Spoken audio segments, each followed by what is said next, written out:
Islam Calitra, kisah panutan Islam. Subscribe ya. Kembali lagi dengan Islam Celitra. Hari ini kita lanjutkan kisah Abu Nawas yang tak pernah habis mengundang senyum dan pelajaran mendalam. Mari kita mulai. Pada suatu pagi yang agak berkabut di Baghdad, udara terasa sejuk dan harum embun menyelimuti kota. Jalan-jalan mulai ramai, tetapi masih cukup sunyi bagi orang yang ingin menikmati suasana damai sebelum pasar benar-benar bising. Abu Nawas berjalan dengan langkah santai, memeluk kedua tangannya di balik jubahnya untuk menghangatkan diri. Ia baru saja keluar dari rumah setelah semalam menulis beberapa syair yang membuatnya tidur cukup larut. Abu Nawas sangat menikmati pagi itu, sampai ia disapa oleh suara derap kaki kuda yang berjalan tergesa-gesa dari arah utara kota.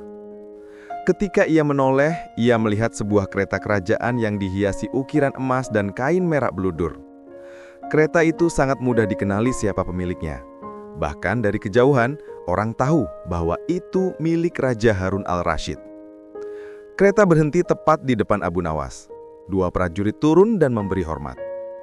"Tuan Abu Nawas, Baginda memanggil Anda segera ke istana." Abu Nawas menyongsong. "Seperti biasa, pagi yang tenang tidak akan bertahan lama." Sesampainya di istana, ia dibawa ke ruang tengah. Di sana, Raja Harun al-Rashid tampak berdiri sambil menatap sesuatu yang besar di halamannya. Ketika Abu Nawas mendekat, ia melihat sebuah kereta kuda baru yang sangat mewah, bahkan lebih mewah daripada milik raja sebelumnya. Dindingnya terbuat dari kayu cedar pilihan, dipoles mengkilap, roda-rodanya dihias dengan emas, dan ukiran berupa burung phoenix menghiasi kedua sisinya. Namun, kereta itu bukan sedang dipamerkan. Wajah raja terlihat gelisah. "Abu Nawas," ujar raja memulai, "kereta ini dibangun khusus untuk menyambut tamu dari negeri jauh, tetapi terjadi sesuatu yang aneh semalam." Aneh bagaimana, Baginda?" tanya Abu Nawas. Raja menghela napas panjang. "Kereta ini bergerak sendiri semalam. Tidak ada kuda, tidak ada kusir, tetapi ia berjalan dari gudang istana sampai ke taman tanpa seorang pun yang menyentuhnya." Abu Nawas terdiam. Para prajurit yang berada di sekitar ruangan juga terlihat bingung. Mereka semua bersaksi hal yang sama. Kereta itu bergerak di tengah malam seolah ada yang mengendarainya. "Dan bukan itu saja," lanjut raja. "Ketika kami memeriksa kereta, kami menemukan secarik kain hitam yang tersangkup di salah satu rodanya. Tidak ada prajurit yang mengenakan pakaian hitam malam itu." Abu Nawas mulai tertarik.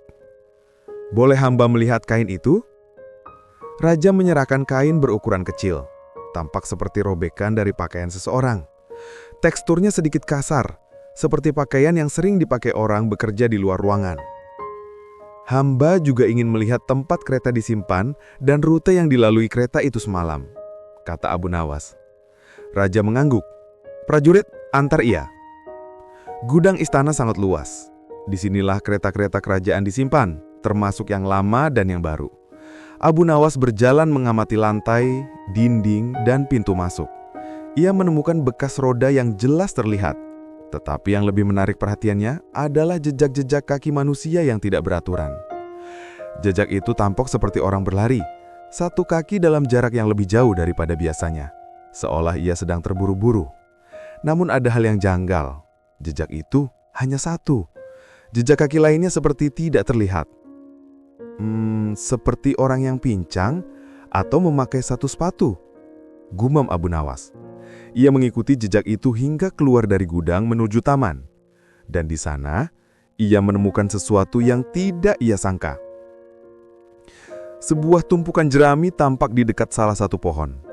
Abu Nawas mendekat dan memeriksanya. Di dalam tumpukan itu terdapat sebuah tali panjang yang terpotong dan sebuah pin logam kecil berukir phoenix, sama seperti ukiran di kereta. "Ini pasti milik kereta baru," kata salah satu prajurit. Abu Nawas mengangguk. "Betul, dan seseorang berniat melepas bagian tertentu dari kereta." Prajurit itu bingung. "Tapi untuk apa, Tuan?" Abu Nawas tersenyum tipis. "Untuk membuat kereta itu bergerak sendiri." Para prajurit saling menatap, tidak memahami maksudnya. Beberapa jam kemudian, Abu Nawas meminta agar semua prajurit dan kepala pekerja istana dikumpulkan di halaman dekat kereta. Baginda meminta hamba mencari pelaku, dan hamba yakin pelakunya ada di antara kalian.